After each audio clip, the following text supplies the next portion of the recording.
Welcome to Dad's Revenge, where quiet men prove that patience is a strength. Each story here is about a father who is underestimated, disrespected, or betrayed by the very people who should be protecting him, and how that father finds his own way to mend things. Welcome to today's story. I caught my wife unbuttoning my daughter's fiancé shirt 3 nights before their wedding. My hands turned to fists. Then a cold grip caught my wrist from the dark. It was my daughter, Anaya. She wasn't crying. She wasn't shaking. She just stared at me with dry, terrible eyes and whispered, "Dad, stop. I already know, and it's so much worse than you think." My name is Wells Douglas, and for 40 years I made my living telling the real from the fake. A forged signature has a hesitation in it, a tremble where a true hand flows. A doctored photograph carries a seam if you tilt it to the light. I could hold a thing that lied and feel the lie in my fingertips, the way you feel a false note before your mind can name it. I restored faces for families who had lost everything but a water-stained print. I gave them back their grandfathers, their dead. I thought I knew every counterfeit there was, but I never once thought to hold my own family up to the light and check the watermark. I built all of it from nothing. I shined shoes on Rampart Street when I was 10 years old, learned my trade from an old man who fixed funeral portraits in the back of a shop that smelled of chemicals and lilies.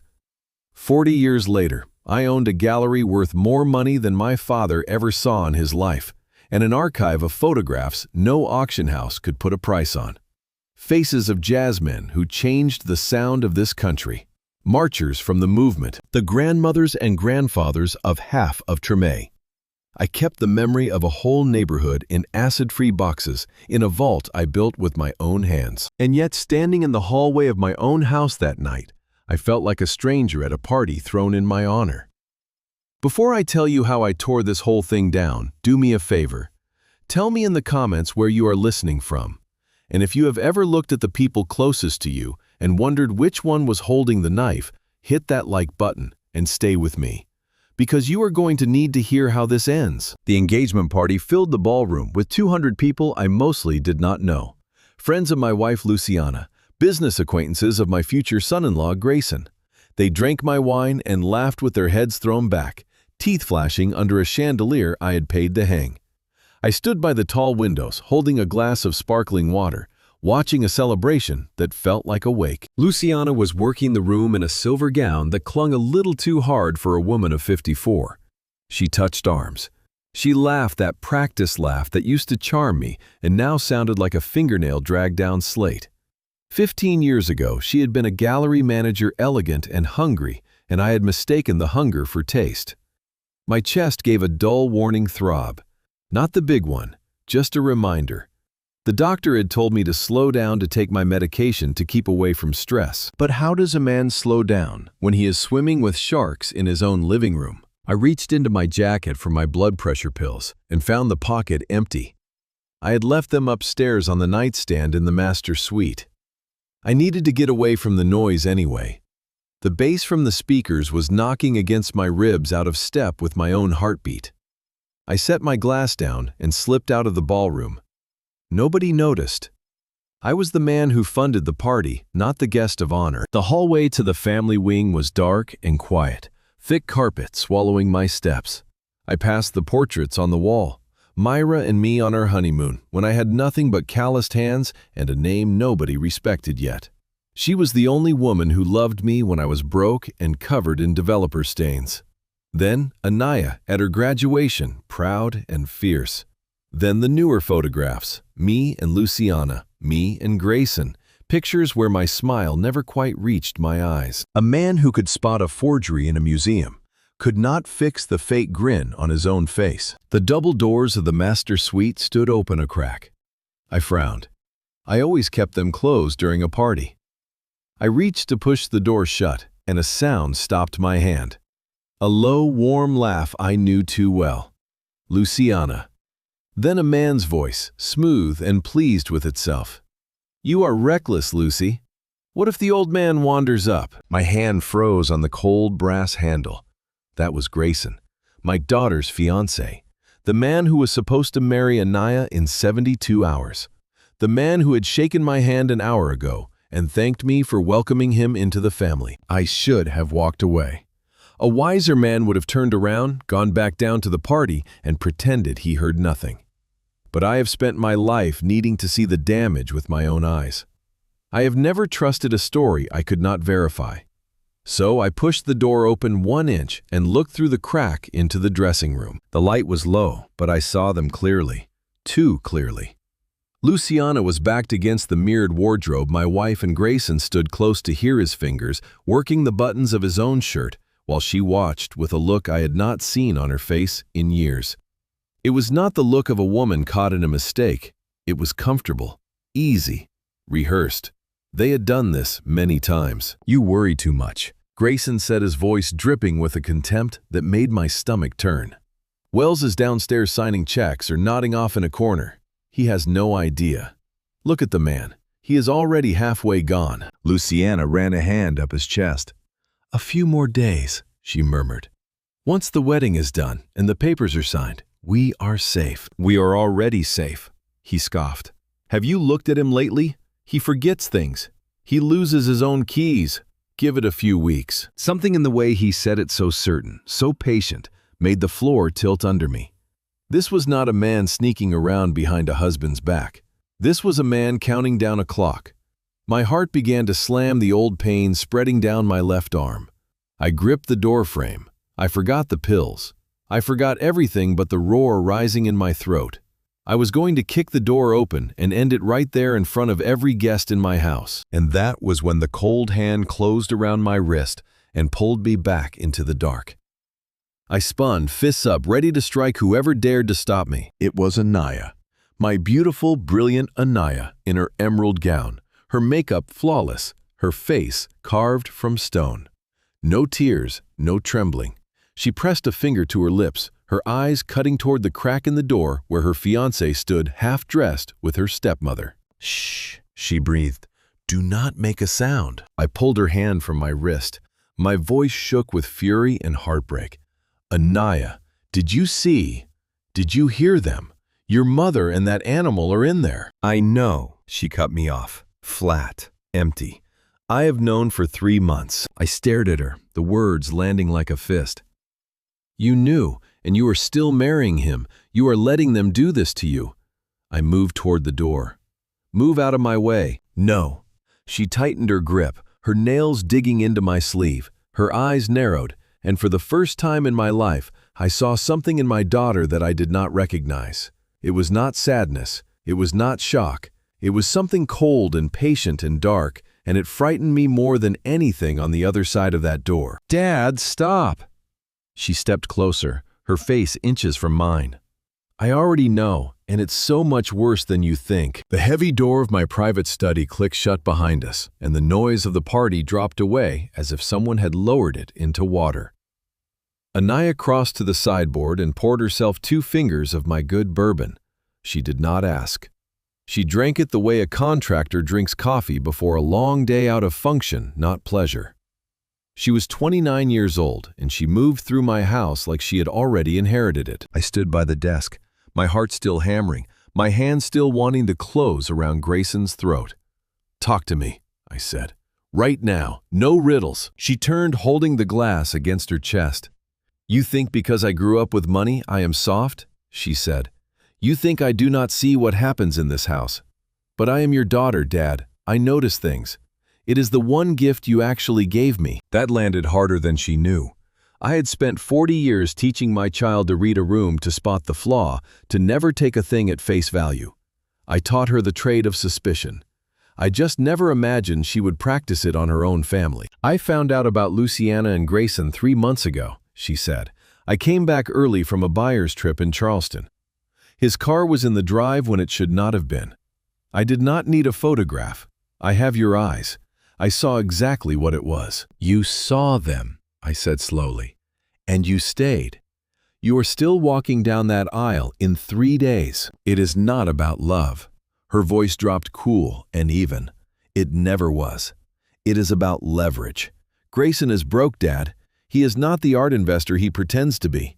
He is a gambler with a mountain of debt and a smile that opens doors. And Luciana is greedy and getting scared.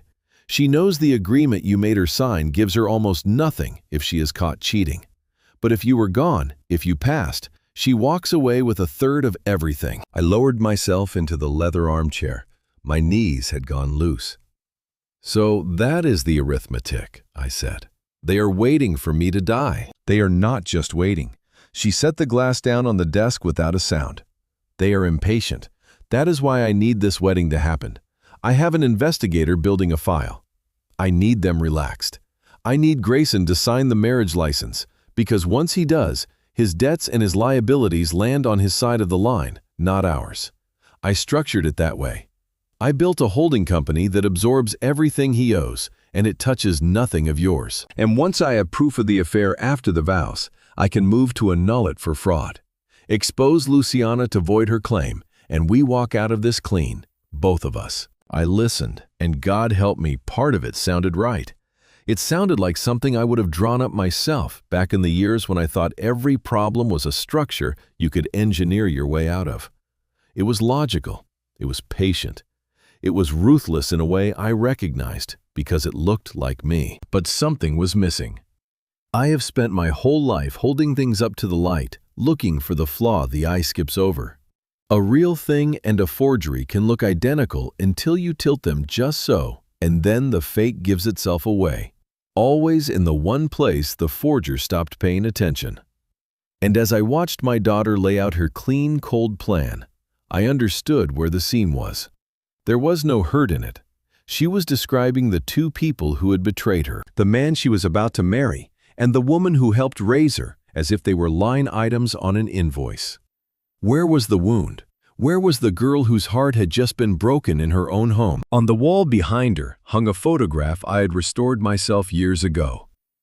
Myra, my first wife Anaya's mother, laughing on a porch swing with a small Anaya on her lap. I had pulled that image back from a flood-stained ruin grain by grain, the way you resurrect the dead. It had come to me as a brown smear on curling paper, a face almost gone. I gave it 8 weeks of my life, and I gave Anaya back the only moving picture she had of her mother's smile. Myra had loved me when I had holes in my shoes and chemical burns on my knuckles. She had died in a hospital bed while I was 3 states away, closing a deal I told myself the family needed. I got the call in a boardroom. I did not make it home in time to hear her last words. I never forgave the timing. And in the quiet years since, I have never stopped asking myself a question I did not want the answer to. This coldness in our daughter, this armor she wore even now, with her heart supposedly bleeding. Had I put it there, had I taught it to her, one missed birthday, one closed deal, one absent Christmas at a time. You are playing a dangerous game, girl, I said quietly. You are letting a wolf into the house and telling yourself you will shoot him before he eats. I am not the sheep in this story, Dad. She looked at me without a flicker. They are. I just need you to play your part. Go back out there, shake his hand, smile at Luciana. Be the proud father of the bride. If you show one crack in the foundation, they panic. And frightened people move fast, and fast is the only thing that can still ruin us. I looked at my hands, rough and scarred from a lifetime of careful work. I had built all of it to protect her. Now she was asking me to hold it up like a shield and let the enemy walk right in the front door. I did not know if I believed every word she said. There was a coldness in her I had never seen this close, and it chilled me worse than anything Grayson had said through that bedroom door. Fine, I said, pushing myself to my feet. I will play your game, but hear me, Anaya. I have made my living smelling out the fake. If I catch even one false note in this from you or from anyone, I will burn this whole house to the ground before I let it be used against me. She almost smiled. It did not reach her eyes any more than mine had in those hallway photographs. You won't have to, she said. Now fix your face, it's showtime. She walked past me and opened the door, and the noise of the party rushed back in like water filling a room. I stood there a moment longer alone with the photograph of a woman who had loved the poor version of me, and I made myself a quiet promise she could not hear. I would go back down those stairs. I would smile and lie and shake the devil's hand, but I would verify every single thing my daughter had just told me. Because a plan with no pain in it was in my experience a forgery, and I was going to find the seam. Walking back into that party was the hardest thing I had ever done, and I have buried a wife. But carrying my body back down that grand staircase, knowing I was returning to a room full of people who were either laughing at me or counting the days until my funeral, took a kind of strength I was not sure I still owned. The music hit me first, a low, thumping bass that seemed to mock the crooked rhythm of my own heart. The light from the chandelier assaulted my eyes. It was a sea of tuxedos and designer gowns, waiters gliding through with silver trays. A scene of perfect, polished happiness, and it made me want to be sick. But a man in my trade learned something early. You do not react to the forgery in front of the client. You keep your face still, you note the flaw, and you file it away for later. So I put on the smile I had failed to fake in those hallway photographs, and this time, I made it hold. I saw Luciana across the room holding court near the fireplace, her hand resting on the arm of a city councilman she barely knew. She threw her head back and laughed, radiant and beautiful and completely rotten. I remembered the first time I saw her 15 years ago at a gallery opening downtown. I had thought she was the most elegant woman in the room. I never saw the hunger under the elegance. Now I wondered how many times she had laughed exactly like that while doing the arithmetic on what I was worth, dead. Wells? A hand clapped my shoulder. It was Eddie's old rival from the Developers Association, a man named Sterling, who had fought me over a zoning board a decade back. You look well. Retirement suits you. Just trying to keep pace with the young folks, I said, and shook his hand. It was a lie. I felt like a corpse learning to walk. Every handshake felt slick. Every pat on the back felt like a tailor measuring my spine for a knife. And then I saw him. Grayson stood near the bar, a glass of scotch in his hand, surrounded by his groomsmen, a pack of loud young men who looked like they had never done a day of real work in their lives. He was tall and easy in his skin, and he was not looking at the guests. He was looking at the room, at the art on the walls, at the crown molding I had installed myself when this house was a ruin nobody else wanted. He was appraising his inheritance. The rage came up hot enough to blind me. I wanted to cross the floor and drive his face into the marble bar, but I heard my daughter in my head. If you show one crack in the foundation, they panic. So I pushed the fire down into my gut where it sat and burned like acid, and I walked straight toward him with my hand out. Grayson saw me coming. For half a second, something flickered behind his eyes. Fear. Good. He was not as sure of himself as he pretended. Then he covered it with that smooth, easy smile that had fooled me for a year. Wells. He stepped forward, arms wide, playing to his audience. The man of the hour. We were just talking about you. I bet you were, I thought, discussing my expiration date. I took his hand. His grip was aggressive, and he squeezed, a little power play for the young men watching. I squeezed back. I may be 67 with a tired heart, but I have hands that spent 40 years steadying prints and framing stone. I felt his knuckles grind. His smile faltered just a hair. Good to see you, son, I said. The word tasted like ash. Enjoying yourself? Incredible party, sir. He pulled his hand back and rubbed it against his trouser leg discreetly. You really outdid yourself. Luciana has wonderful taste. She does, I said, holding his gaze. She always knows exactly what she wants, and she usually finds a way to get it. He laughed, but it came out thin. He stepped closer into my space and laid a hand on my shoulder. It was heavy, too heavy. Not affection, containment. The way a handler steadies an old horse before he leads it out of the stall for the last time. You know Wells, he said, dropping his voice under the music so only I could hear. I appreciate everything you have done, not just the money. Trusting me with Anaya, with the gallery. You have worked your whole life. You must be so tired. He leaned in close enough that I could smell the scotch and something colder underneath. His eyes were flat and pale, empty of any warmth at all. You deserve a rest, he whispered, a long one, a permanent one. Let the young people carry the weight from here. My blood went cold. It was not a threat a man could take to the police. It was wrapped in the language of concern, but the meaning underneath was as clear as a watermark held to the light. He was telling me my time was up. He was telling me he was already the king of this house, and I was the ghost who had not yet noticed he was dead. I looked at him, really looked at him, the way I look at a canvas somebody swears is genuine, and I saw it plainly. This was not just a man marrying up. This was a predator who enjoyed the hunt as much as the kill. Across the room, Anaya was watching us with a face I could not read. His phone buzzed in his jacket. He glanced down at the screen, and for just an instant that smooth mask slipped, and something anxious tightened his jaw. He silenced it fast and looked back at me, the charm sliding back into place, but I had seen the crack. Whoever was calling Grayson did not want to answer. He patted my shoulder one last time, a hard, condescending slap. "Go sit down, Wells," he said, smiling with his teeth. "You look pale. We would hate for you to miss the big day." He turned back to his friends and dismissed me like a waiter. I walked away, my legs heavy, my mind cold and clear. I made my way through the French doors onto the terrace into the cool New Orleans night. Below me, the lights of Treme glowed soft and low, the neighborhood that had made me, the streets where I had shined shoes and buried friends, and learned to bring the dead back with my hands. I looked back through the glass at my wife, my daughter, my future son-in-law, 3 people who claimed to love me. And I understood with a clarity that was both terrifying and freeing that I was completely alone in that house. Anaya's plan had holes. Grayson's confidence was too high for a man being walked into a trap. Something did not add up, and I have never in my life been able to leave a thing that did not add up. I pulled my phone from my pocket and dialed a number I had called for 30 years.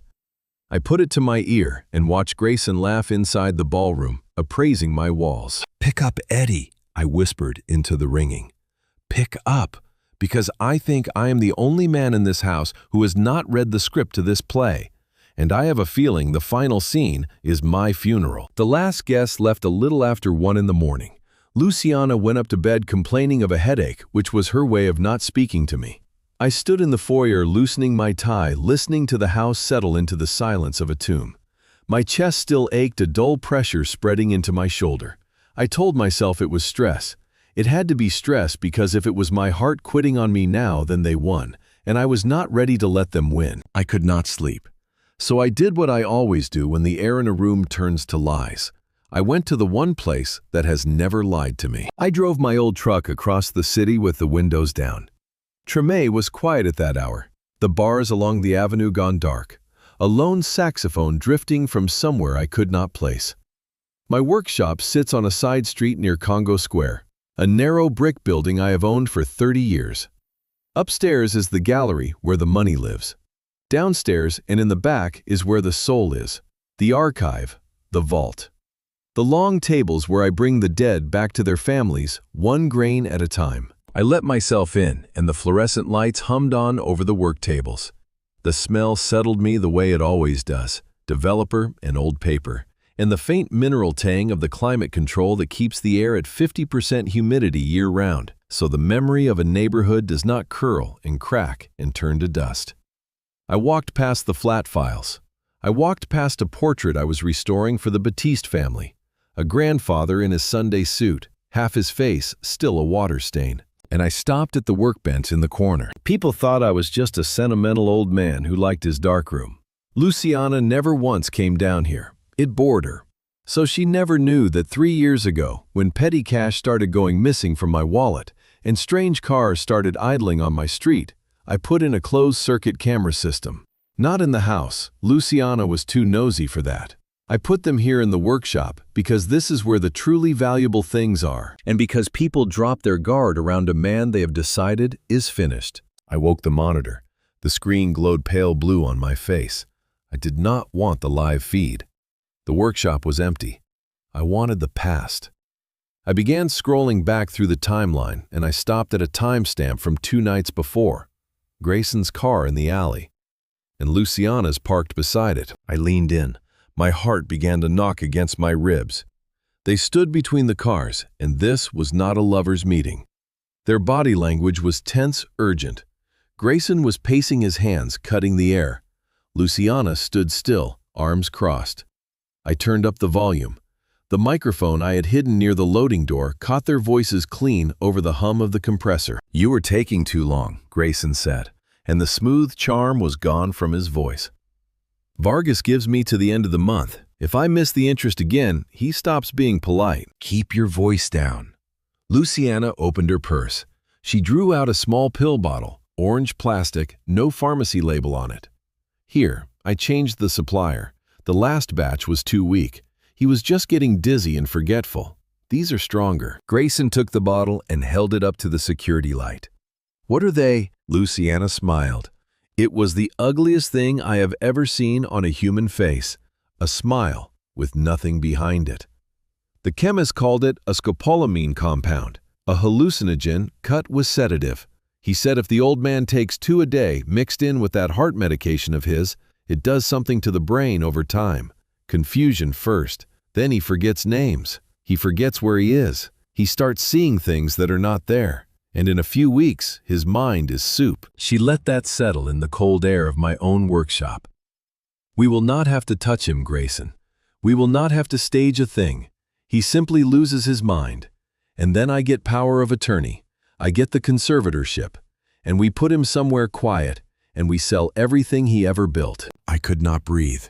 The air in the room I loved most in this world seemed to vanish. This was not an affair. This was not even greed, not the ordinary kind. They were going to erase me, not kill me. Death leaves a body, and a body raises questions. They wanted me alive and hollow a hand that could still hold a pen, but a mind too broken to know what it was signing. But then Grayson said the thing that took me past fear and into something older and colder. He gestured at the building around them, at my workshop, at the alley door that led to my archive. And the pictures, he said. All those boxes of old people upstairs.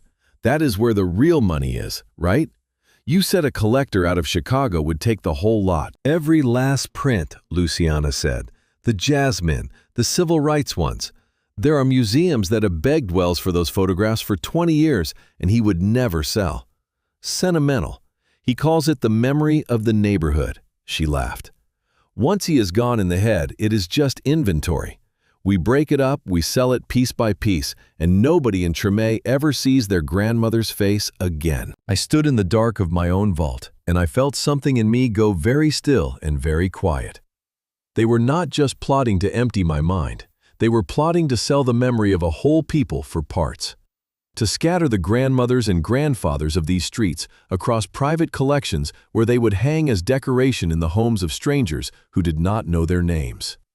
I had spent my life gathering those faces out of floods and fires so they would never be lost again. And these two were going to auction them off like furniture. I shut off the monitor. My hands were shaking, but not the way they had shaken at that dinner table when I was pretending. This was rage, cold and structural, the kind that does not burn out. It settles into the foundation and waits. I did not go home right away. I sat on the stool at my workbench in the dark, thinking. And slowly a memory rose up through the cold. Breakfast the morning before. The orange juice Luciana had set beside my plate with a kiss. It had tasted faintly bitter, and I had blamed the fruit. And my tea last night, the chamomile she brewed me every evening. A strange chemical edge under the honey that I had told myself was nothing. I sat very still in the humming dark. And I understood that Anaya had been right about the plot and wrong about the clock. They were not waiting for the wedding at all. They had already started. Every glass of juice, every cup of tea, every meal in that house was a loaded gun, and I had been swallowing the bullets with a smile. I drove home as the first gray light was leaking into the sky. I let myself in through the side door and moved through my own house like an intruder, placing my feet on the edges of the stairs to keep the old wood from crying out. I reached the master bedroom and eased the door open. The room was dark, cut only by a blade of street light through the curtains. Luciana lay on her side, one arm thrown across my empty pillow. I stood at the foot of the bed. The clock on her nightstand ticked. A car passed outside and swept its light across the ceiling and was gone. Her breathing was slow and even, the deep, untroubled sleep of a woman with a clear conscience, or none at all. Somewhere down the block, a garbage truck ground its gears. I watched her chest rise and fall, and I did not move for a long time, and I did not make a sound. Then I crept to my side of the bed to the nightstand, where my daily pill organizer sat in its usual place. My heart was slamming so hard I was sure it would wake her. I picked the organizer up. I carried it to the bathroom, closed the door, and turned on the small light over the sink. I flipped open the compartment for the coming morning. Wednesday. Inside, among my white blood pressure tablets and the yellow vitamin, sat a small blue pill. It looked almost exactly like my nitroglycerin. Almost, but almost is the whole of my trade. 40 years of holding a thing up to the light and finding the one place where the lie lives. A forger can match a color. He can match a signature stroke for stroke. What he cannot do is match everything, because somewhere he stops paying attention, and that is where the truth is hiding. I reached into the hidden fold of my wallet where I keep an emergency tablet of my real medicine. It is an old habit from years of long site visits when a man could not always get to a pharmacy. I drew out the genuine pill and held the two of them side by side under the light. The real one had a faint sheen to it, the gloss of a proper pharmaceutical coating, and a tiny number pressed into one side. I have handled that pill every day for 6 years. I know its weight in my palm the way I know the weight of a real silver gelatin print against a modern reproduction. The pill from my organizer was matte. It was ever so slightly chalky, the surface a fraction too rough, the blue a shade too flat. The way a copyist mixes a color that is close but was never quite the original. And it carried no number at all where the true one carried its little stamped mark. A forger always forgets the smallest thing, the mark no ordinary eye would check. I raised the counterfeit to my nose. Under the fake sweetness, there was a whisper of something else, a thin chemical note like almonds and machine oil. My real medicine has no smell at all. I set them both on the white porcelain, side by side, and I stared at them the way I have stared at 10,000 disputed prints. And I felt the floor of my life tilt. This was the seam. This was the flaw the forger had missed. I had spent my whole life telling families which photograph was the true one, and which was the clever fake, giving people back the real face of a grandfather and sparing them a lie. Now, for the first time, the disputed piece was my own life, and the client was me, and the answer was going to decide whether I lived as a man or died as a vegetable in a chair. Anaya had been right about the plot, but she had been wrong about the timeline, and the difference was everything. They were not waiting for the wedding to begin killing my mind. They had already begun. Every blue pill I had swallowed in the last weeks, every cup of tea had been another coat of paint over the real me, another day closer to the moment they could hold my hand around a pen and call it my signature. I thought about the fog I'd blamed on age, the mornings I could not find my keys, the name of an old friend that had slipped just out of reach at church last Sunday, so that I stood there smiling and empty while a man I had known for 40 years waited for me to say it. I had thought it was time doing its quiet work. It was not time, it was them. Every morning with a kiss and a glass of juice, my wife had been sanding me down to nothing. And here is the thing that shamed me most, standing in that cold bathroom with the truth in my hand. I had let it happen. Not because I was weak, but because some part of me had believed all these years that if I built enough and gave enough, the loyalty would come. That a man who provided a house like this, a legacy like mine, had earned the right to be looked after in his old age. I had mistaken a cage of marble for a home, and the people waiting inside it for family. I wanted to walk back into that bedroom and wake her and watch the fear come into her eyes. I wanted to hold up the 2 pills and say, I see you. I know what you are. But I have not survived 67 years in this world by doing the thing I wanted to do. I have survived by doing the thing that works. If I confronted her now, I had nothing, her word against mine, and she had already been building the story that I was losing my mind. She would weep and call it a paranoid delusion, and with my heart the way it was, the stress of the fight might do their work for them before the poison could. No, I picked up the counterfeit pill and folded it into a scrap of tissue and slid it deep into my wallet into the same fold that held the real one. Evidence. My first true piece of it. Then I placed a genuine tablet where the fake had been, closed the organizer, and set it back on the nightstand exactly as I had found it, angled the same way, the same distance from the lamp. I looked at Luciana's sleeping shape one more time. They wanted to turn my mind to soup. They wanted a hollow old man they could steer. All right, I would give them one. I would stumble. I would forget names. I would let them believe the poison was doing its work, because a confused enemy is an underestimated enemy, and an underestimated man is the most dangerous kind there is. I eased the bedroom door shut behind me. Down in the kitchen, I poured the rest of the orange juice quietly down the sink and watched it swirl away.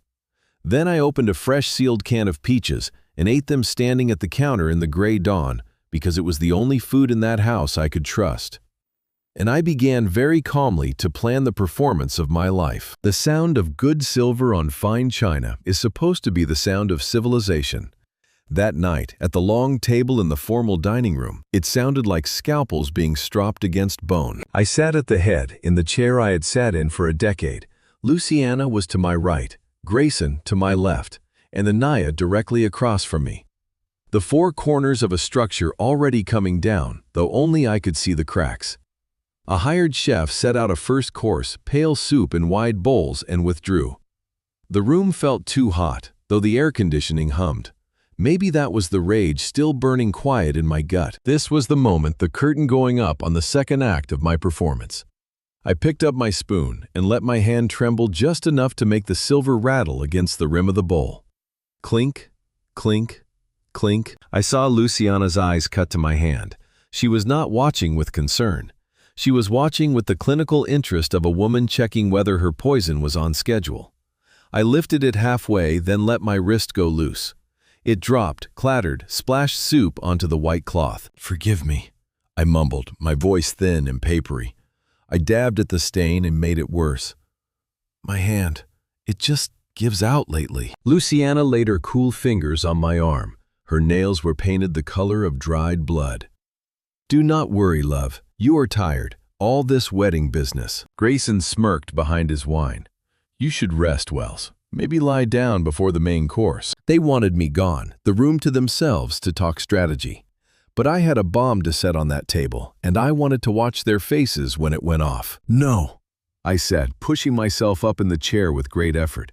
"I need to talk to you all, while I still have my clear moments." The table went still. Even the scrape of knives stopped. Anaya looked up from her plate, her expression guarded.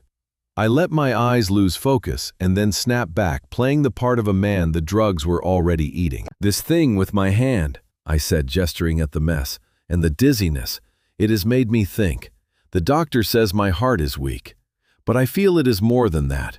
I feel my mind slipping like sand through my fingers." I said the exact words I knew they were engineering into me, and I watched to see who flinched at the truth of it. I might not have much time, or worse, I might have time and not have my mind. I drew a breath, and I set the charge. "So I have been thinking about the estate, about the money, and the archive." Grayson leaned forward, his hunger so plain it was almost pitiful, a dog waiting under the table. "I worked 80 hours a week for 40 years, I said. "I missed birthdays. I missed my own wife's last hour on this earth. And look at me. All I have to show for it is a house full of people waiting on me." I looked at each of them in turn. "So I have decided. Tomorrow morning I am calling Eddie. I am going to liquidate the gallery, the properties, the accounts. And the archive, every photograph goes to the city. A public museum in Tremé where any child can walk in and find his own great-grandmother's face on the wall for free forever." The silence was total. You could have heard a pin drop into the carpet. "I will leave the four walls of this house," I said, "and the modest income enough to live on if you work. But the fortune, the memory of this neighborhood, it belongs to the neighborhood now." Crash! The sound came from my left. Grayson had set his water glass down so hard the stem snapped, and he did not even look at it. His face had gone pale under the tan. "What?" The word came out an octave too high. "What did you say?" Luciana gripped the table edge, her knuckles white, her rouge standing out on a face gone bloodless. "Wells, you are not serious. That is not thinking clearly. This is the stress. We will talk about it when you have rested." "But you always said we should give back Luciana," I said, widening my eyes, all innocence. "All your charity galas. Don't you want to help the children?" "I do not care about the children." She caught herself too late. "I mean, of course I do. But to give away everything, Wells, you have a family. You have responsibilities here first. I turned slow toward Anaya. This was the test, the whole reason I had lit the fuse. If my daughter was truly building a trap for these two, she would play along now. She would say that is a beautiful idea, Dad, and let them panic. Or she would sit silent and let it ride. Anaya did neither. She set her knife and fork down on her plate, precise and deliberate. She patted the corner of her mouth with her napkin. And then she looked at me, and her eyes were not the eyes of a daughter watching a sick father. They were the eyes of an appraiser watching an asset lose value. "Dad, stop it," she said, cold and even. You are not giving the archive to the city. You are not liquidating anything. And you are not calling Eddie in the morning. Why not, sweetheart? I kept my voice wavering. Don't you want to help people? I want to help this family. She stood tall and certain and terrifying. You built this for us, for me. You told me that every day of my life. And now because you had a hard week, because you feel old, you want to throw it away. You are not thinking clearly. Mother is right, but you are making irrational decisions, and as your daughter, as your heir, I cannot allow you to destroy what you built. The cold that went through me had nothing to do with the air conditioning. She had heard me say, I feel my mind slipping. The exact symptom of the poison she knew they were feeding me. And she did not blink. She did not say, stop taking the pills. She did not say, let us get you to a doctor. She took my confusion, the very proof of their crime, and used it as a lever to argue for the money. I looked at the three of them. Luciana relieved that Anaya was doing the attacking for her. Grayson nodding hard. My daughter leading the charge. And I finally understood the shape of the thing. This was not a trap for them. It was a trap for me. Anaya did not want to save me from the wolves. She only wanted the biggest piece when they were done. I slumped back in my chair, and I did not have to act, because the defeat I felt was real. I see, I said softly. I see where we all stand. Anaya leaned over the table, hands flat on the wood I had refinished with my own two hands. We are going to finish this dinner, she said. Then you are going to go upstairs and rest. And we are never going to speak of this charity nonsense again. Do you understand me, Dad? I looked at the four of us around that table. I looked at the snapped glass, the spreading water, the ruined cloth. And a part of me, the part that had driven home at dawn, still hoping my daughter was the one clean thing in this house, went quiet and closed its eyes for the last time. I picked up my spoon again. My hand did not shake. It was steady as a level. Because now I knew exactly what I was and exactly what I was up against. And mercy had just come off the menu. I sat in my old truck 3 blocks from my own house, parked in the dark, like a man casing a job. But I was not the criminal here. I was the target. On the screen of a cheap phone I had bought that morning, under a name that was not mine, an email glowed. It was from a private toxicology lab across the river. I had sent them the blue pill by courier the day before, no name attached. The report was short and clinical, and it confirmed everything and worse. The pill was not a simple sedative. It was a compound, scopolamine cut with a heavy-grade antipsychotic. The technician had added a line at the bottom. The kind of note a stranger writes when he does not know the man he is describing. This combination is sometimes called a chemical lobotomy. Sustained use produces permanent cognitive decline, memory loss, and heightened suggestibility. I let the phone drop into my lap. My hands were steady, but a cold structural rage had settled into me and would not leave. Death would have been a mercy. They did not want to stop my heart. They wanted to hollow out my head and leave the body running a hand that could still sign a check, a mind too soft to know what it had signed. I started the truck. The old engine turned over with a rough, honest growl. I understood machines. I did not understand monsters. I drove into the city, and for the first time in my life, I was afraid of what my own lawyer was about to tell me. I met Eddie Wilkins at a diner on the edge of Treme. The kind of place with sticky vinyl booths and coffee that tastes like it was strained through a work boot. It was the kind of place where men in coveralls eat before a long shift. I used to be one of those men. Now, I was a rich man hiding from his family in the back booth. Eddie was already there in a rumpled suit and a tie that had seen a better decade. He had been my lawyer for 30 years. We had fought unions together, and zoning boards, and men who tried to take what I built. But when I slid into the booth across from him, I saw a look in his eyes I had never seen in 3 decades. It was pity. He did not say hello. He slid a thick manila envelope across the table. It sat between us like a loaded gun. "You were right, Wells," he said, his voice low and gravelly. "I had my investigator pull the filings from the parish clerk this morning. They were sealed, but I still know a few people in low places." I looked at the envelope. "What is it?" "I wish it were divorce papers." He shook his head slowly. "If she filed for divorce, we could fight it. We could drag it out for years. This is worse." He tapped the envelope. "This is a petition for an emergency conservatorship." I knew the word. I had seen it on the news attached to some poor famous soul who had lost control of their own life. I did not know how it touched me. "Explain it to me," I said. Like I still lay brick. Eddie leaned in.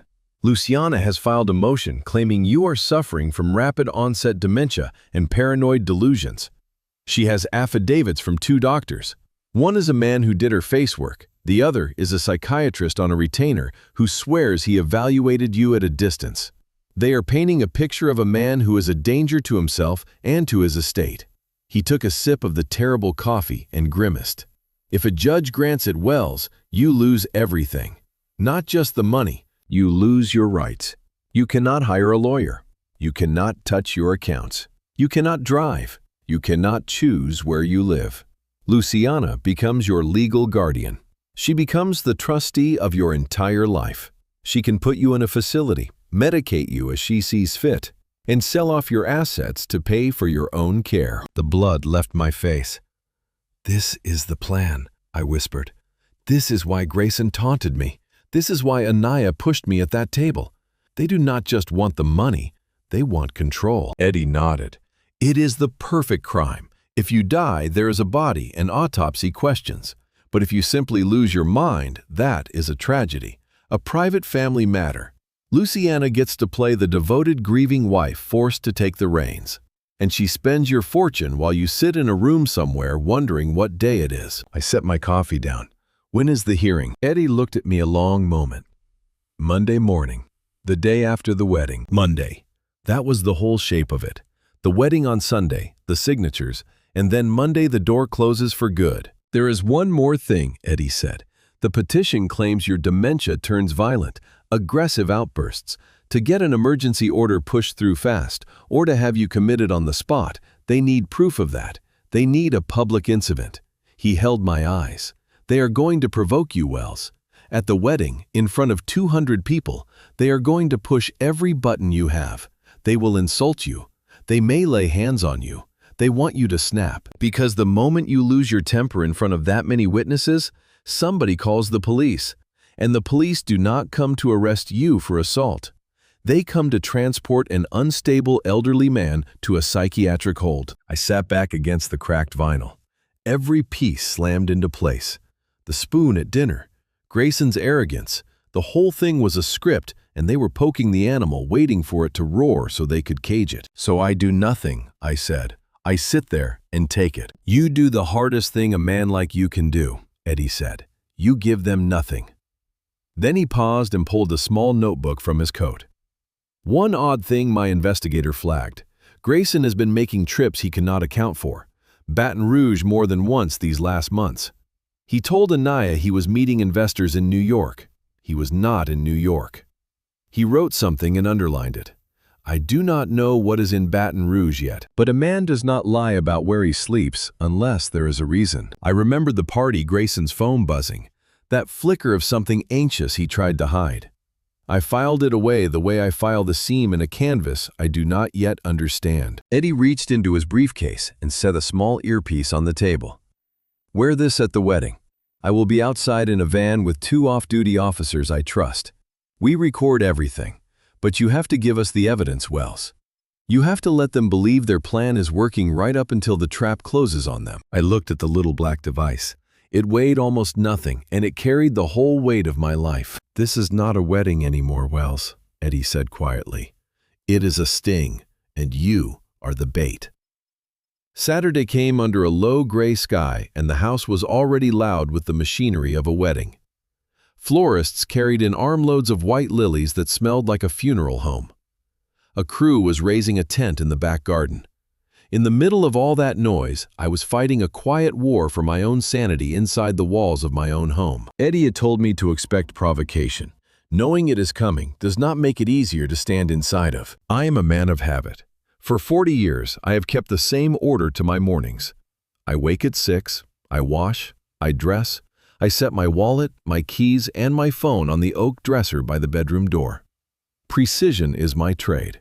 I do not lose things. But when I reached for my keys that morning, they were gone. I checked the dresser. I checked the nightstand. I checked the pockets of the coat I had worn the night before. Nothing. A cold spike went through me. It was not the keys themselves. It was the ground under my feet. I knew I had set them on that dresser. I remembered the small brass sound of them landing on the wood. I walked out into the hall. Luciana was directing two men hanging a length of fabric over the stair rail. She turned to me with that practiced look of concern that made my skin crawl. "What is wrong, Wells? You look flushed." "My keys," I said, keeping my voice level. "I cannot find my keys." She sighed, long and theatrical, loud enough to draw the eyes of the workmen. "Oh, Wells, not again. We talked about this. You left them in the kitchen last night, remember? You went down looking for a snack." I stared at her. I had not been in the kitchen the night before. I had been across the city in my workshop, watching her plot my erasure on a blue screen. "I did not go to the kitchen, Luciana," I said. She crossed the hall and patted my cheek. Her hand felt like a branding iron. "Come, love, let us look together. You get so turned around when you are tired." We walked into the kitchen. Amalia, our housekeeper, was at the counter chopping vegetables. Amalia had been with us 5 years. I had quietly paid for her son's surgery when the boy needed it, and her insurance would not cover it. But when she looked at me now, she did not see the man who had helped her. She saw the man whose wife signed her checks. She looked away. Luciana walked straight to a drawer by the pantry, opened it, and lifted out my keys. "See?" She held them up like a trophy. "Right where you left them, next to the dish towels. Just like your reading glasses turned up in the freezer on Tuesday." I had never put my glasses in the freezer. I knew it the way I know a false signature from a true one. But I stood there with the housekeeper watching and the florists passing in the hall, and I felt the walls close in. This was how they were doing it. They moved my things while I slept. They planted the evidence of my decline, and then they played the patient caretakers. If I argued, if I shouted that she was a liar, I would look exactly like the paranoid man her petition described. I made my hands stop shaking. I took the keys. The metal was cool. "I must have forgotten," I said, playing my part. "I do not remember doing that." Luciana smiled, a shark showing its teeth. "It is all right, love. That is what I am here for, to remember things for you." I walked away with a sickness that had nothing to do with my heart. They were peeling me out of my own reality, rewriting my history one misplaced object at a time. I went toward the grand staircase, wanting to get away from her eyes up to the quiet of the library. The stairs were imported marble, sleek and polished and treacherous. I was halfway down, one hand on the rail, when I heard footsteps behind me. Fast, heavy. It was Grayson jogging down, whistling a tune, vibrant and healthy against the old man clinging to the banister. "Morning, Wells," he called, his voice booming in the stone foyer. He came up beside me and did not pass. He stayed at my shoulder, crowding me, smelling of expensive cologne and something underneath it that was pure appetite. "You know," he said low, "you really should use the elevator. Stairs are dangerous for a man in your condition. One slip and a broken hip is a death sentence at your age." I kept my eyes forward. "I am fine, Grayson." He laughed. "Are you? You look shaky. Let me help you." He reached out. I thought he meant to take my arm. Instead, his foot shot out quick and subtle and hooked behind my ankle just as I took a step. My foot caught. My balance tipped. Gravity took me, and for one weightless, terrible second, I saw the marble floor rushing up to meet my skull. I did not hit it. A hand clamped onto my upper arm, not a saving grip, a vice. His fingers dug into the muscle above my elbow, found the soft place against the bone, and squeezed with a cruelty that whited out my vision.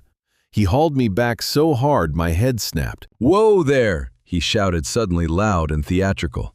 "Careful, Wells!" He pulled me upright, but he kept his thumb grinding into that bruise, hurting me while he pretended to hold me up. "You almost went down," he called toward the hall, making sure of his audience. Then he leaned in close to my ear, his breath hot. "You clumsy old fool," he whispered. "Next time I will not catch you. Next time, I push." I stood there, trembling, the pain in my arm a white fire. But the rage in my chest was an inferno. I wanted to turn and drive my fist through his perfect, smiling face. I wanted to feel his teeth give. My right hand balled into a fist. My shoulders still had the power in them, 40 years of it. I could hurt him. I drew my arm back, and then I saw it. High in the corner of the foyer ceiling, a small red light blinked. One of the cameras Luciana had installed the month before. "For burglars," she had said. Now I knew what it was for. It was for me. If I struck my future son-in-law the day before his wedding, it would be on tape. Exhibit A, the violent, unprovoked attack. Eddie's voice came back to me. "The moment you snap, they win." I froze, my fist hanging in the air, inches from his ribs. Grayson saw it. He saw me see the camera. He smirked. He was daring me. "Do it, old man. Give me the keys to the kingdom." I let my fingers open. I forced the rage down into my gut, where it burned like swallowed acid, and I turned it into what it needed to be, into watching, into patience, into the cold, still attention I bring to a thing I mean to take apart. I sagged against the rail and made myself smaller. "Thank you," I wheezed, my voice broken. "Thank you, Grayson." I tripped. My legs just gave out. He hoisted me up like a sack of laundry and handed me off to Luciana, who came running with her mask of worry. I let them lead me to a chair. I let them fuss. But I looked up at that red light in the corner, and inside I was clear and cold and sharp. Keep recording, I thought, because tomorrow, when the truth comes out, that camera is not going to be your witness. It is going to be your judge. That afternoon, Luciana hosted a tea for 3 trustees of the City Art Museum. This was her arena. She was angling for a seat on the board, a chair that would crown her as the queen of what passed for society in this town. She needed everything perfect: the house, herself, and her husband reduced to a well-dressed prop in the background of her portrait. I sat in a wingback chair in the formal parlor, in a charcoal suit she had laid out for me. My hands were folded in my lap. To anyone in that room, I looked like a distinguished old man dozing through company. But under the wool, I was rigged for a demolition, and the thing I was about to bring down was the last shred of my own dignity. I had thought hard about how to do it. The version in the old stories, a man wetting himself in front of guests, I could not stomach and did not need.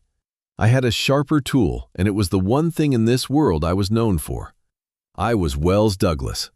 For 40 years in courtrooms and auction houses across the South, my word decided whether a painting was real or a lie. So I would take that word, the whole of my name and my life's authority, and I would set fire to it in front of witnesses who mattered. The guests sipped their tea. Mrs. Fontaine, who wore her pearls like armor, Mr. Ellison, who collected landscapes he did not understand, and a sharp-eyed woman named Delacroix, who wrote a society column and forgot nothing. "Wells is doing so much better," Luciana lied, patting my knee. "He has his good days and his difficult ones, but we are blessed to be able to care for him at home." Mrs. Fontaine peered at me over her cup. "It is noble of you, Luciana. Most women would have placed him somewhere by now." I stared at a fixed point on the wall and let my breath go shallow. This was the moment past which there was no returning. After this, I would be the addled old man forever in the eyes of everyone who counted. But if I did not do it, Luciana would keep feeding me the blue pill until I truly was gone. I waited for a lull. It came when Mr. Ellison asked about the museum's spring gala. I stood my movement abrupt and unsteady, and I let my eyes go wide and lost the way I had watched my own father's eyes go in his last year. Luciana's smile flickered. "Wells, where are you going, love? Do you need the restroom?" I did not answer her. I shuffled to the center of the room, onto the Aubusson rug she had bought at auction, and I turned to face the painting over the mantel, a large river scene in a heavy gilt frame. It was a genuine piece, I had authenticated it myself years ago. I lifted a trembling hand and pointed at it. "That one is a fake," I announced, my voice loud and cracked and certain. "A forgery. The crack allure is painted on. Any fool can see the varnish is wrong." The room went still. Luciana let out a small laugh. "Wells, that is enough. Come and sit." But I was already moving to the next one, a portrait on the side wall. "Fake," I said, jabbing my finger at it. "And that one, overpainted. The signature was added later, a bad hand, a tremble in it where a true hand flows." I turned to the trustees, my eyes wild and swimming.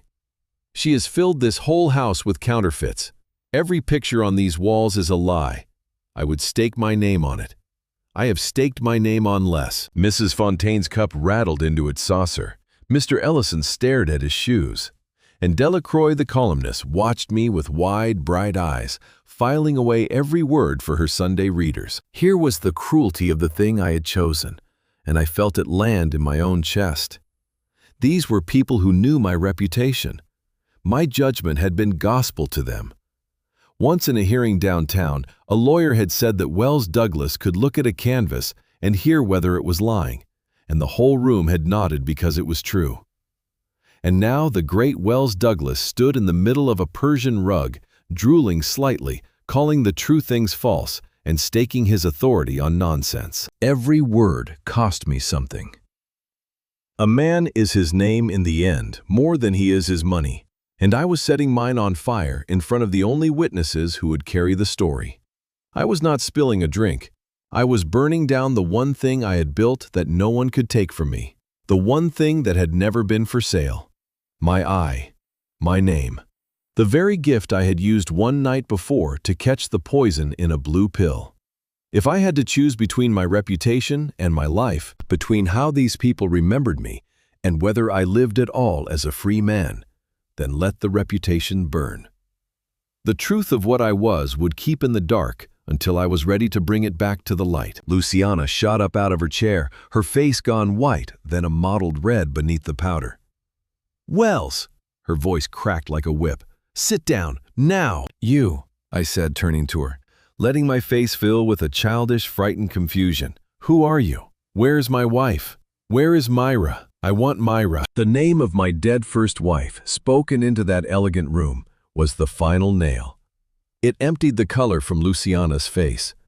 It confirmed to every trustee present that the man before them was not difficult. He was gone. There was only a shell where a legend used to stand. "He is having an episode," Luciana said, her voice climbing shrill and ugly. "It is the medication. Amalia, Amalia, come help me." The guests were already rising, gathering their purses, murmuring.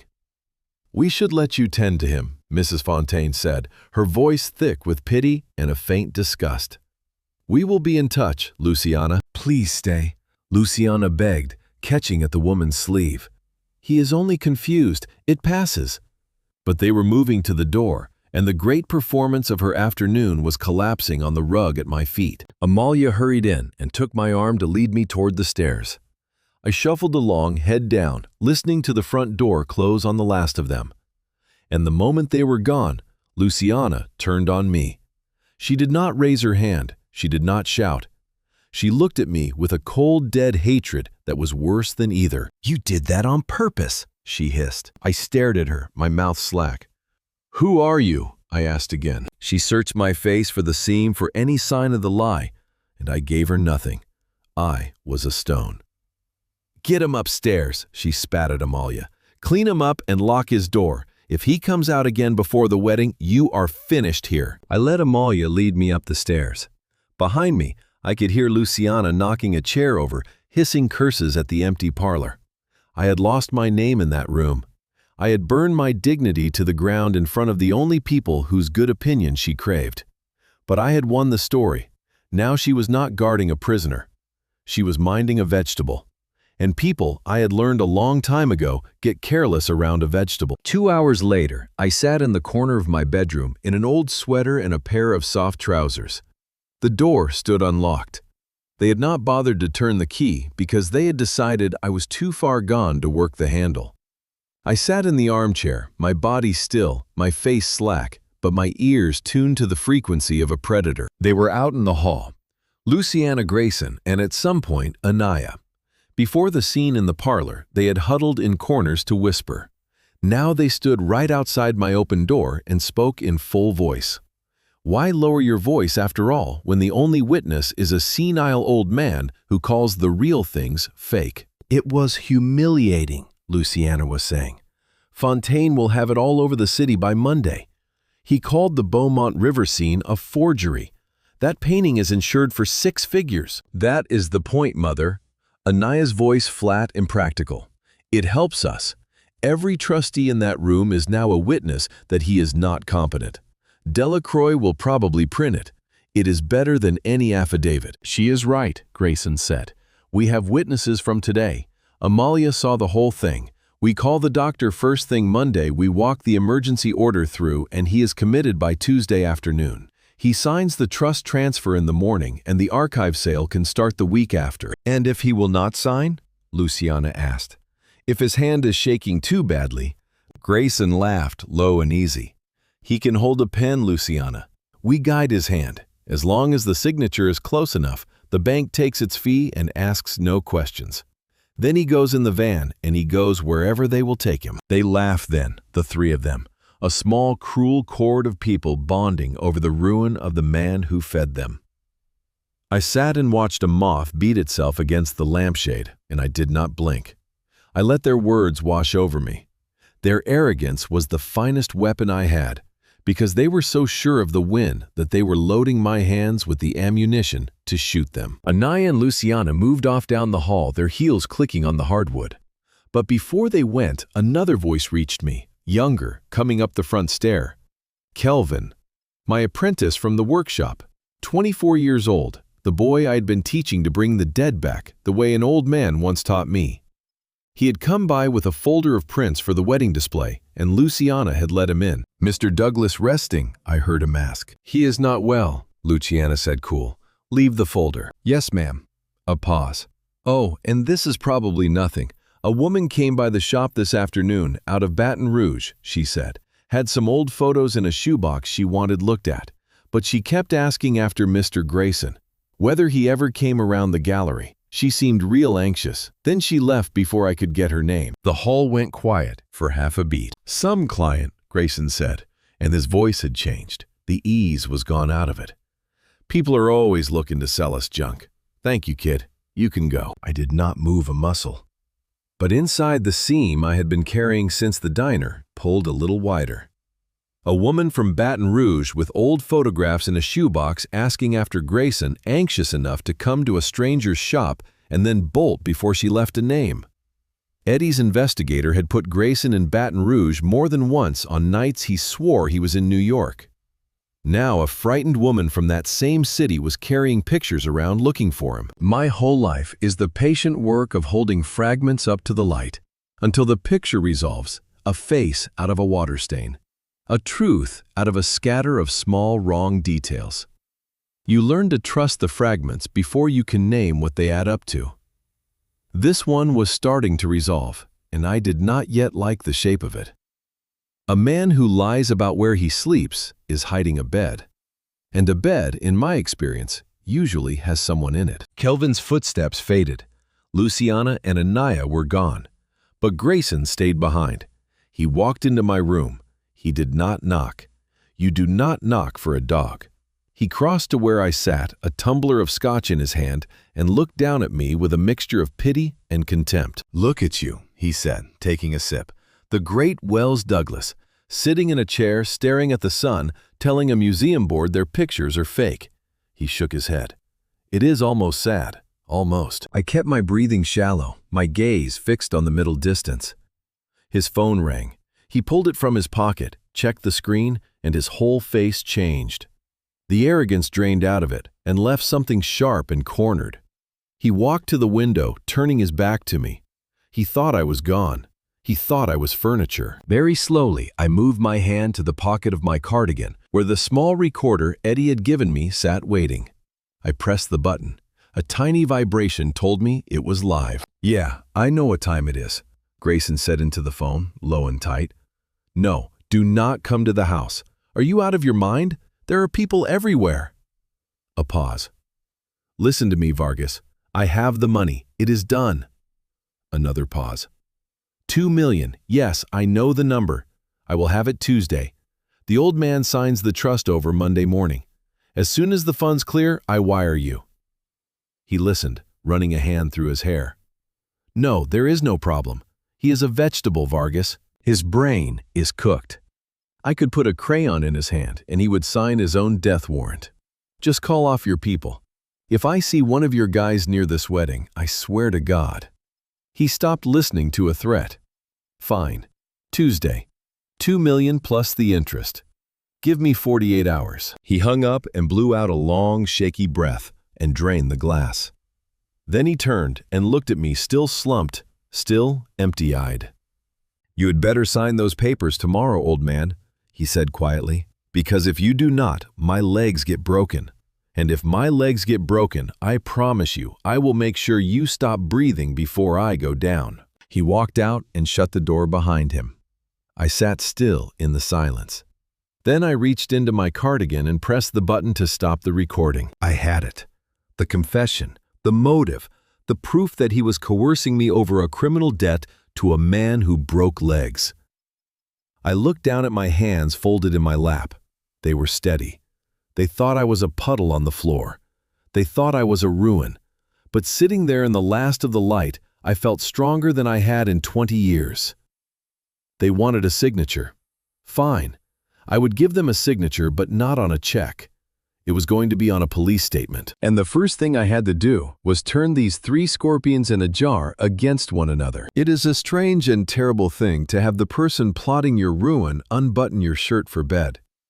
Luciana came into the master suite late that night to get me settled the way a nurse settles a patient at the end of a double shift, all function and no tenderness. She worked my sleeves loose, her hands cool and efficient, and tossed the shirt into the hamper with a sigh. "You are dead weight, Wells," she muttered, pulling my arm through a pajama sleeve. "You have no idea how hard you are to take care of." I said nothing. I let a little slack come into my jaw. I let my eyes drift and failed to focus on her face. This was the hardest part of the whole performance, the surrender of my dignity to the hands of the woman poisoning me. But I needed her close, and I needed her guard all the way down because I was about to whisper something into her ear far more lethal than any pill she had ever crushed into my tea. I knew Luciana better than she knew herself. Her greed was real, but it grew out of an older thing, a bottomless fear of getting old, of being traded in.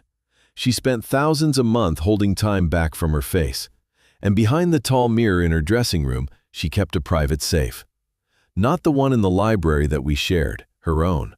She thought I did not know it existed, but I am the man who restored this house from a ruin, and I know every hollow space in these walls. I knew she kept her getaway money in there, her loose diamonds, the things she would take if she ever ran. And that night, I was going to use that secret to crack her alliance in half. There was one more thing I knew, and it had been working on me all evening. That afternoon before the parlor, Anaya had come by the workshop to check the wedding prints. I had watched her from the back room, and for just a moment, passing my long table, her eyes had caught on the photograph I keep propped there, the water-stained one I have never finished. Myra on a porch swing with a small Anaya on her knee. My daughter had stopped. Something crossed her face, some crack in the stone, there and then gone, and she had turned away fast and gotten back to business. I had spent all day trying not to think about it because it hurt worse than her coldness did. The coldness I could fight.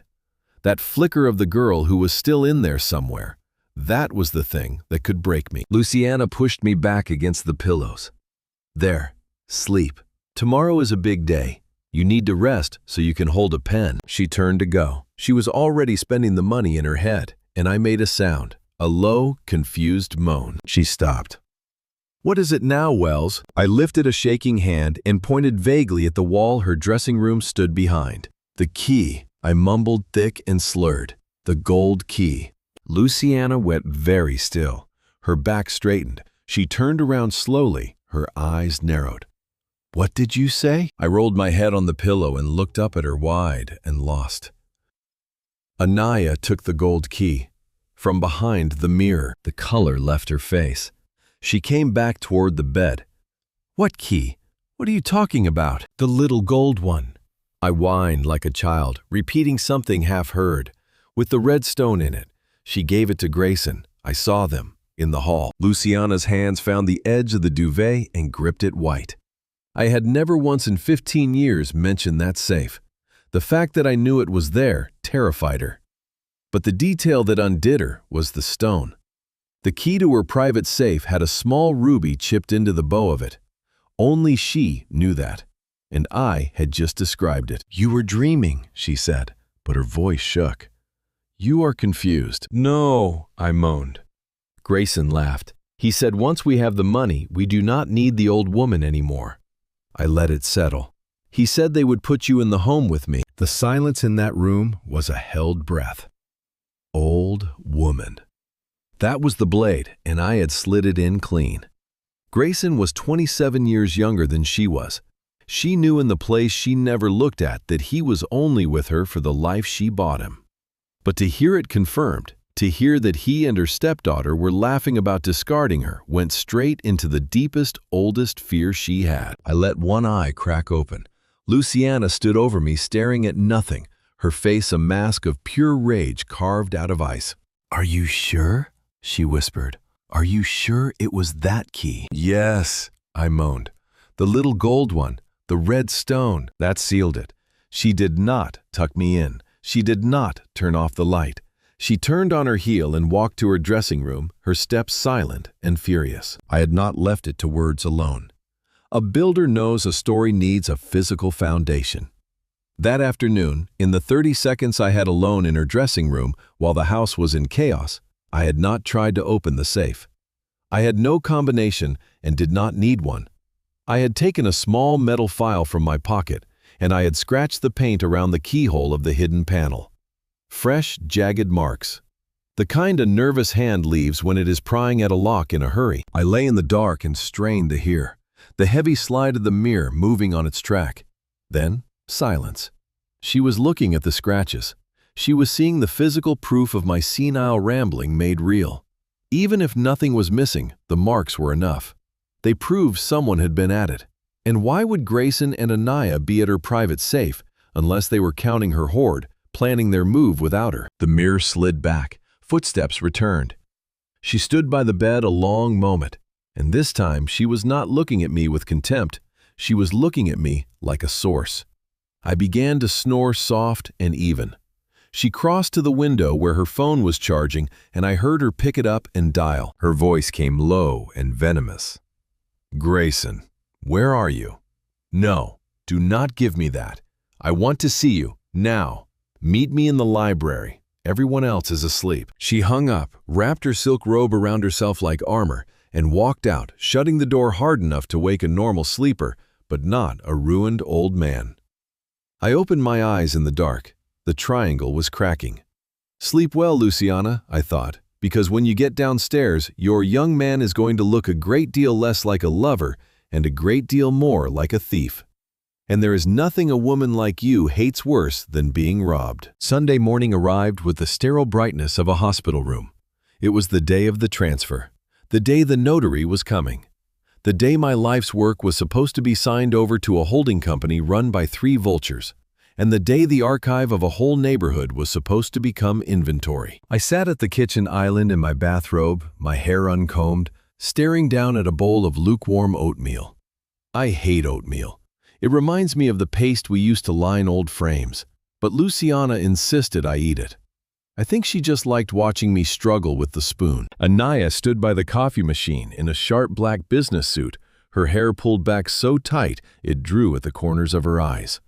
She was tapping at her phone, checking share prices or the wire details, looking like the head of a company.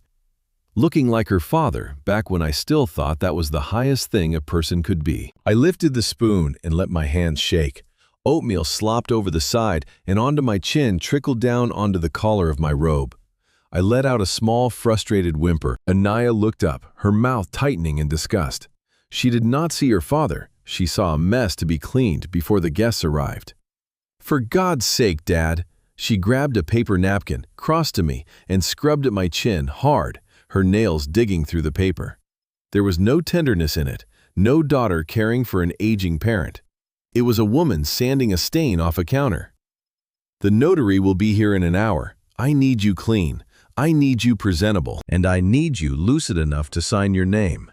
Do not embarrass me today." I looked at her, and under the makeup and the tailored suit, I saw a frightened girl playing at being grown. She thought she was running the board. She was about to learn she was a pawn. "I am sorry," I whispered. I wanted to see the pictures." She frowned. "What pictures?" "The ones the man left me," I said. "In the mail." "What man, Dad?" I pointed a shaking finger toward the stack of mail at the far end of the island. Bills, catalogs, and tucked beneath a magazine, a thick manila envelope. Eddie had slipped it into the stack when he came by with legitimate notices, and Luciana had ignored it because it looked like junk. But it was not junk. Inside it was the thing I had spent the day before verifying with my own eyes the way I verify everything, holding each print to the window, checking the light and the shadow and the grain, making certain no hand had touched them. They were true. I had staked my name on truer things and on less. Anaya rolled her eyes and grabbed the stack, hunting for bank statements, not surprises. "This is all junk, Dad," she flipped through. Then she reached the manila envelope. No return address, just my name in block letters, and stopped. "Open it," I said, my voice bright with a child's excitement. "The man said it was a surprise." She tore it open and pulled out the contents.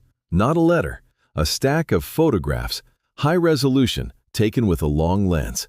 I watched her face as she looked at the first one. Annoyance, then confusion, then something colder. The first photo showed a small, modest house in a suburb of Baton Rouge. White siding, a tricycle tipped over on the lawn. The second showed a woman, not glamorous like Luciana, not sharp like Anaya, soft, in jeans and a faded shirt kneeling in a flower bed. She looked kind. The third was the one that did it.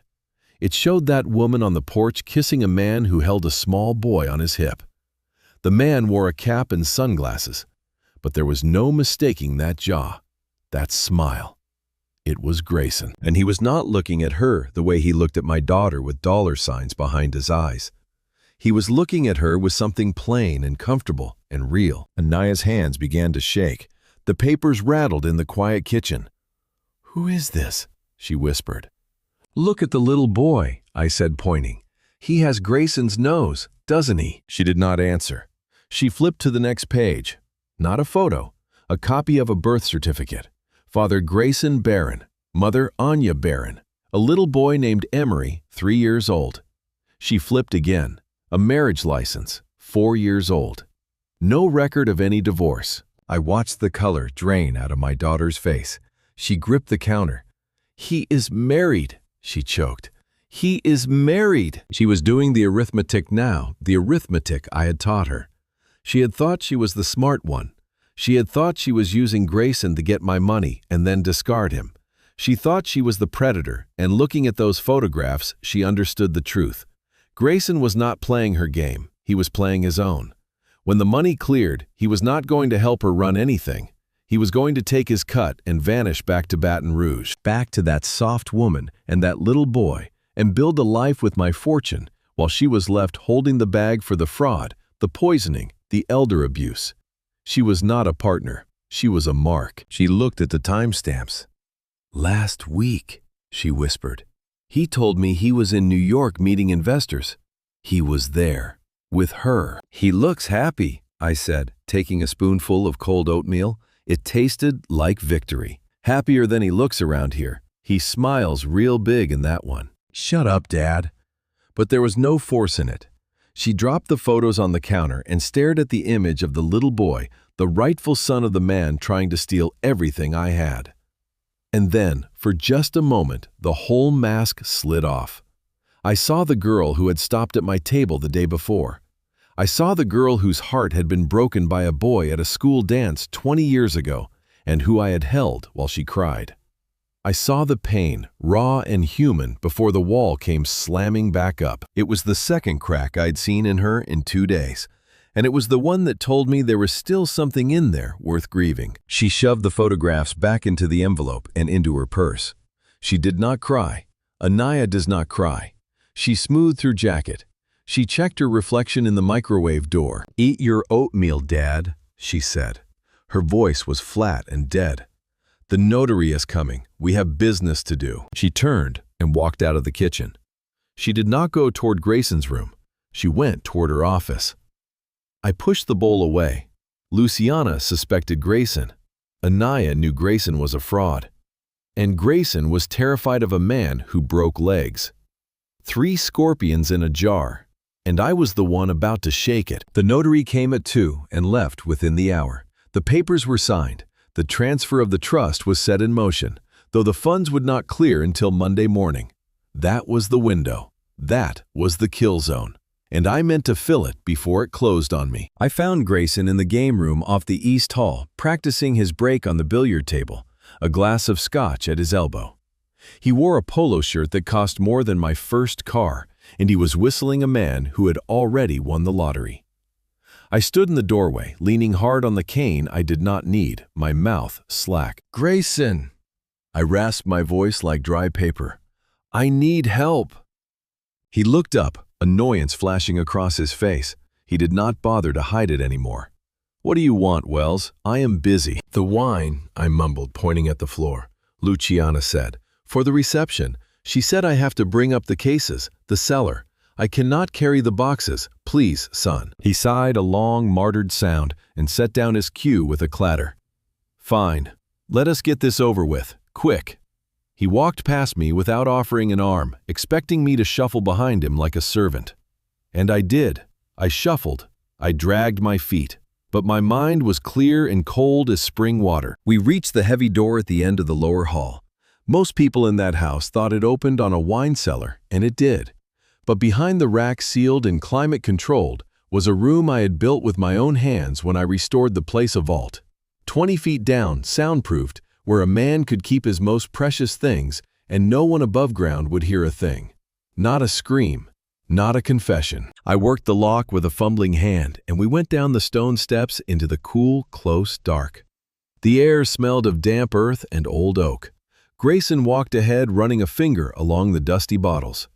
"So which one is it, old man? Let us grab it and go. This place gives me the creeps." I stopped near the center of the room by the tasting table. I did not reach for a bottle. I straightened. I locked my knees. I rolled the stoop out of my shoulders and stood to my full height for the first time in days. And when I spoke, my voice was not paper anymore. It was the voice that had commanded auction rooms and stared down men twice my size across a negotiating table. Deep, steady, level as a plumb line. "Grayson," I said, "we need to talk." He stopped mid-step. The change in me halted him like a wall. He turned slow, his brow creased. "What did you say?" I reached into my jacket and drew out a folded check. I set it on the tasting table. $500,000, I said. "Certified. I can call the bank right now and authorize it." He stared at the check, then at me, and let out a nervous laugh. "What is this, Wells? Forget your pills today?" "No, I am not forgetting anything. In fact, I am remembering everything." I stepped closer.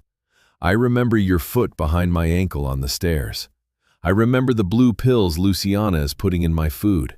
And I remember your conversation with Vargas about the $2 million you owe." The color drained out of his face. "You know everything," I said.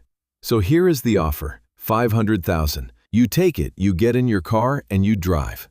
You do not stop until you cross a state line. You call Anaya and tell her you got cold feet. You disappear." He looked at the check, then at me, and the shock on his face began to curdle into something uglier. He was realizing he had been cornered, but he was also realizing he was young and strong, and I was an old man alone in a cellar.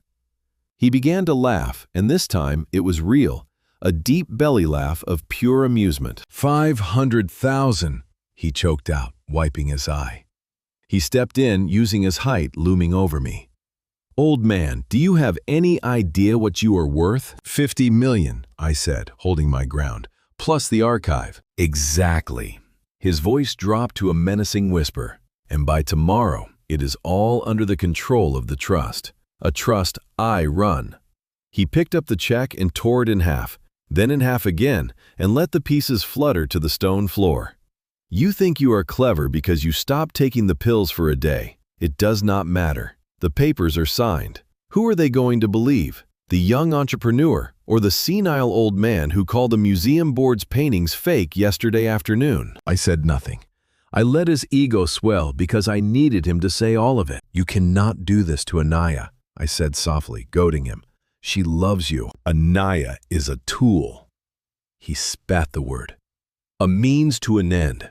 She is arrogant and she is desperate for approval, and she signs whatever I put in front of her. I marry her. I control the shares through her, and once the assets are stripped, she has a tragic accident. Or maybe she just ends up depressed and medicated, like her father. My hand wanted to close around his throat. I held it at my side. And Luciana, I asked, your lover? He laughed again, and it rang off the vaulted ceiling. Luciana is a corpse who does not know it. She thinks we are running off to the Riviera together. She is 54 and high maintenance. Once I have the money, she goes into the cheapest home I can find and she rots there. He leaned in, his breath sour with scotch. I am taking all of it, Wells, the house, the money. Those precious photographs sold off one box at a time to the highest bidder, and every grandmother in Tremé can stay lost for all I care. There is nothing you can do about it because you are alone. You have no one. He shoved past me, his shoulders slamming into mine, and took the stairs 2 at a time, his confidence soaring, and the heavy door boomed shut at the top. I stood alone in the silence of the vault. I reached up to my chest and found the second button on my shirt, the one slightly larger than the others, matte black. I pressed it. A tiny green light blinked once, confirming the recording had saved. I fit the earpiece back in. Eddie, you there? His voice came through crystal clear. I got it, Wells. Every word. The video is clean. The audio is studio quality. Is it enough? It is enough to bury him. Extortion, conspiracy, fraud, the works. And it voids the transfer. Good, I said. I let out a long breath, and my legs went a little loose now that the thing was done. I walked to the rack and drew out a bottle in 1968 Bordeaux, the year I opened my first shop. I did not open it. I only dusted it off with my thumb and held it a moment in the cool dark, the glass cold and honest against my palm, the way a true thing always is. Somewhere above me, a floorboard creaked and was still. I set the bottle on the table and stood there listening to my own heartbeat, steady in the quiet, and let myself have 1 minute of silence before I climbed back up into the noise. The rehearsal dinner that evening was meant to be the small, warm gathering before the spectacle. Instead, it felt like a table of people who were each planning to bury the others before dessert. I sat at the head in a tuxedo. Luciana had insisted on a well-dressed mannequin to complete her portrait. But I was not a mannequin. I was a device with a timer already running. Luciana sat to my right in a blood-red gown and too many diamonds, but she was not looking at me. She was staring across the table at Grayson, her eyes narrow slits. Ever since I had planted the lie about the key, she flinched every time he touched his phone. Anaya sat to my left, pale, drinking her wine faster than she ate, looking at Grayson with a cold, dead loathing she could no longer hide. And Grayson sat at the foot of the table, drunk on scotch and his own certainty, checking his watch every few minutes, counting down the hours until the money hit his account. He had no idea the walls were closing. He thought Luciana was moody. He thought Anaya was nervous. He thought I was a ruin. The first course came some pale bisque. I picked up my spoon and let my hand shake, let a little dribble down my chin. Luciana sighed. Someone help him, she snapped at a server, before he ruins the tuxedo. Grayson chuckled. Maybe get him a bib. Anaya slammed her glass down. Shut up, Grayson. He looked genuinely startled. Easy, princess. Do not call me that, she hissed, and have some respect. He is still my father. Luciana looked between them, confused by Anaya's sudden defense of me. It was not defense, of course. It was hatred of Grayson spilling over the sides. The dinner ground on that way, knife-scraping eyes darting a silent war. And then I saw the signal. We had just finished the main course when Luciana glanced at her watch and then at a man standing in the corner. He was not a server. He was short and balding, with a sheen of sweat on him in a cheap suit. Dr. Santana, a concierge physician Luciana used for the things she did not want on any real medical record. Prescriptions with no questions. And tonight, apparently, he was here for me. Luciana gave a small nod. Santana stepped forward and reached into a medical bag on a side chair. I watched him. My vision was sharp, my mind clear. I saw the glint of a syringe already filled a clear liquid catching the candlelight. My heart began to slam. They were not waiting for the wedding. They were not going to risk a scene at the altar. They were going to sedate me tonight, and I would wake up in a facility 3 days from now, or not at all. Luciana turned to me, her voice gone sickly sweet. "Wells, love you. Look exhausted, so pale. Dr. Santana thinks you should have a little vitamin shot. Something to help you rest for the big day." "Yeah, Wells," Grayson said.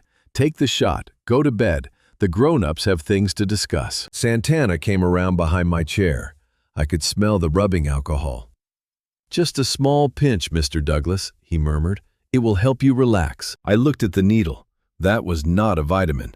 That much liquid would drop a horse. If it went into my arm, everything I had built over these days died with my mind. I had seconds. I could not fight them, could not throw a punch because a violent old man was exactly what they needed for the morning. I needed chaos. I needed something so alarming it would break their formation and scatter the room. So I gave them the very thing they had been building toward. I let my eyes roll back. I let a strangled sound tear out of my throat, and I pitched sideways out of the chair, my whole body going rigid, and then jerking my heels, drumming against the floor, my arms flailing. A seizure, the kind a poisoned brain finally cracking would throw. "Oh God," Grayson said, shoving back from the table. What is he doing? I knocked a crystal pitcher off the table, and it shattered water and glass everywhere. I let a line of spit run from my mouth and made my eyes flutter white. I thrashed. Servers froze. A woman screamed. "He is seizing!" Anaya shouted on her feet. "Get back! Give him room!" Santana hovered with the needle, but he could not risk sticking a convulsing man in front of 20 witnesses, not cleanly, not without it looking like exactly what it was. Luciana was shrieking about the glass, about the gown. Grayson had backed into the wall, gagging at the sight. The room was pure noise and panic. "Get him to the floor! Get him air!" someone yelled. 2 servers rushed in and got their hands under my arms. I let them drag me toward the doors, let my head loll, moaning the dying man. But the instant we crossed the threshold into the hall, out of sight of that table, I stopped. I got my feet under me and stood up straight. "I am fine," I said, my voice clear and level. The 2 young men stared at me, stunned. "Where is the service exit?" I said. One of them pointed down the hall toward the kitchen, dumbfounded. I reached into my jacket and pulled out $200 bills, pressed one into each of their hands. "You saw an old man stumble to the restroom," I said. "You did not see me run. Understand?" They looked at the money. They looked at me. They nodded. I turned and ran. Not a shuffle, a sprint on the legs of a much younger man, past the kitchen where the chefs were shouting through the swinging doors, out onto the loading dock and into the cool night air. The tuxedo felt like a costume I could not wait to take off. A black sedan idled 50 feet away under an oak, and its headlights flashed once. Eddie. I ran to it, ripped the back door open, and dove inside. Eddie looked back at me from the driver's seat. "You look like hell, Wells." "Drive," I gasped, slamming the door. "Just drive." He gunned it, and the car pulled away from the great gray house and down the long drive into the dark. I looked back through the rear window and saw the lights of the place and a single silhouette in the doorway. Grayson, looking out, wondering where the old man had gone. Let him wonder. I pulled the handkerchief from my breast pocket and wiped my mouth. "Did you get everyone in place for the morning?" I asked. "Chief's on board," Eddie said, eyes on the road. "We will be ready." I leaned back into the leather seat, my heart slowing at last. For the first time in weeks, I would not sleep under the same roof as my executioners. Tomorrow was the wedding. They would be waiting for a sick, confused old man to sign his life away at an altar. Instead, they were going to get Wells Douglas. I closed my eyes. "See you at the altar, Grayson," I whispered, "and bring your lawyer." Monday morning dawned with a sky so blue it looked painted. The great gray house had been turned into a cathedral of white lilies and satin ribbon. 200 guests filled rows of white chairs in the grand ballroom. The elite of the city, judges and senators, and men who owned half the parish. They had come to witness a wedding. They were about to witness a demolition. I was not in the front row, where the father of the bride should stand. According to the announcement Grayson had made minutes before, I was in the intensive care unit at Oxnard, fighting for my life after a sudden cardiac event. He stood at the altar in his tuxedo, wiping a practiced tear, telling the room that Wells sent his blessing, but his heart simply could not hold on. It was a masterful performance. He was positioning himself as the grieving son-in-law, ready to shoulder the empire. Anaya stood beside him, pale as marble, holding her white roses like a weapon. She knew he was a fraud. She had the photographs in her purse. But she was still going through with it, still thinking she could marry him, take his rights and destroy him after. She was playing checkers. I was 3 moves from the end of a different game. I watched from the choir balcony, hidden in the shadow of the old pipe organ, the phantom of my own opera. Beside me stood Eddie and a technician with a laptop wired into the house sound and video. The priest reached the vows. Grayson took Anaya's hand. "I promise to love you," he said, his voice cracking on cue, "to honor you, to cherish you, for richer or poorer." He squeezed her hand. He was thinking about the richer part. Anaya opened her mouth. "I promise," she began. "Now," I said. The technician hit a key. The chandeliers overhead flickered once, twice, and died. The ballroom dropped into half dark, lit only by the candles along the aisle. Gasps rolled through the crowd. Then the sound system shrieked with feedback, and the wide projection screen behind the altar, meant to show a montage of the happy couple, blazed to life. It was not a montage. It was the wine cellar, grainy and clear, the timestamp reading the day before, and Grayson's voice boomed through the high speakers, filling the stone room. Anaya is a tool, a means to an end. Once the assets are stripped, she has a tragic accident. The crowd went silent, dead silent. On the screen, Grayson's own face, his own mouth damning him in front of every soul who mattered in that city. Anaya dropped her roses. They hit the floor with a soft sound. She stared up at the man she was about to marry as he stripped her bare in front of 200 people. Luciana is a corpse who does not know it. Once I have the money, she goes into the cheapest home I can find, and she rots. Luciana in the front row made a sound like an animal.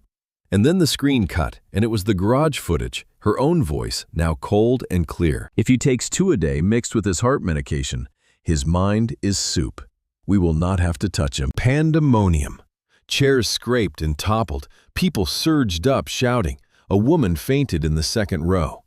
Luciana collapsed into her seat with her face in her hands because she knew there was no spinning this, no deep fake excuse that could explain the specific chemistry of the poison in her own voice. Grayson looked toward the side exit and took a step to run. That was my cue. The lights slammed back on, blinding. The doors at the back of the ballroom boomed open, and I walked through them. I was not in a hospital gown. I was in my best navy suit, my shoulders square, my chin up.